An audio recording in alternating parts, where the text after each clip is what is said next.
Dhurandhar Dhurandhar terror, Dhurandhar మ్యాయ అప్పుడు నడుస్తున్నది. దేశం అంతా కూడా ఇదే దురంధర్ టెర్రర్తో వణుకుతున్న అఫ్రిది. ఏంటి దురంధర్ టెర్రర్ ఏంటి?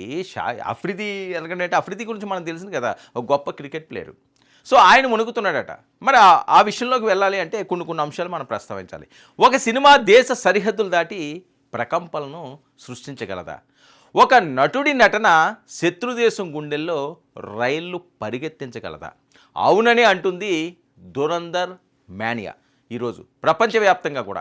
మరి బాక్సాఫీస్ వద్ద కలెక్షన్ల సునామీ సృష్టిస్తున్న ఈ మూవీ ఇప్పుడు పాకిస్తాన్ను వణికిపోయేలా చేస్తుందట.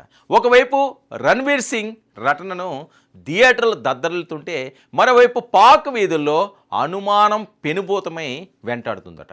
ఇప్పుడు ఎవరితో మాట్లాడాలన్నా భయపడుతున్నానంటూ క్రికెటర్ షాహిద్ అఫ్రిది చేసిన కామెంట్స్ ఇప్పుడు సోషల్ మీడియాని షేక్ చేస్తున్నాయి, సంచలనాలని రేపుతున్నాయి. అసలు పాకిస్తాన్ ఎందుకు ఇంతలా ఉలిక్కి పడుతుంది? ఇది కదా ప్రశ్న. బిచ్చగాళ్ళ నుంచి